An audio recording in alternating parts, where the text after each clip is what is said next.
Animal abandonment is a serious issue affecting the general population, but it also hits closer to home.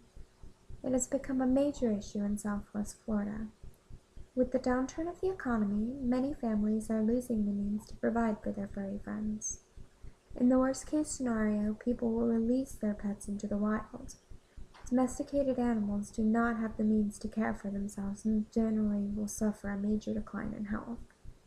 As an example, many cats have been declawed and therefore can no longer protect themselves. Luckily, there are several organizations that work to combat this issue. The Gulf Coast Humane Society, which Michelle and I have been volunteering with, is one of the animal shelters in this area. Since they are a no-kill shelter, they take in transfers from other animal organizations whenever they have extra space. In addition to taking in transfers, they also accept owner surrenders. This means they will take in animals when owners no longer have the means to care for their pets, whether their shortcomings are in space, time, or funds. Doing what is best for the animal can prove to be very difficult. There are negative connotations attached to giving up a pet. They've become part of the family and therefore a large part of a person's life. Many people who are forced to get rid of their pets worry about how they are perceived, and this may be the cause of them releasing them on their own instead of bringing them to a shelter. Not being able to provide for your pet is nothing to be ashamed of. Doing what's best for them is what needs to be focused on, no matter how difficult it may be for you. Would you rather have your family pet starve or be momentarily embarrassed and give them a second chance?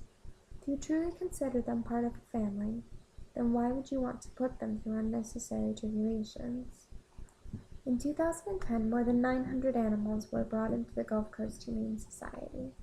Over half of them were owner surrenders. Luckily, almost all of the animals brought in were adopted. By mid-2011, they had seen a 35% increase in their intake. Other than the 3 reasons I had previously stated, animals are surrendered for personal reasons. While volunteering, Michelle and I saw several animals whose information sheets stated personal reasons such as divorce or other family situations. If a family is going through a stressful situation, it may impact the pet's behavior. Sometimes if the pet is uneasy in a certain home or around a person, they may exhibit behavior that is perceived to be aggressive. If parents see their pets exhibiting this behavior around their children, they may think the best solution is to remove the animal from the home. Another negative connotation that is associated with shelter animals is that they're up for adoption because they're bad pets. Through our volunteering, we have personally seen that the animals in the shelter are friendly and some of the most playful pets that we have encountered. All they want is to have a good home that is loving and safe. There are several pictures used in the presentation of animals that are currently at the Gulf Coast Humane Society.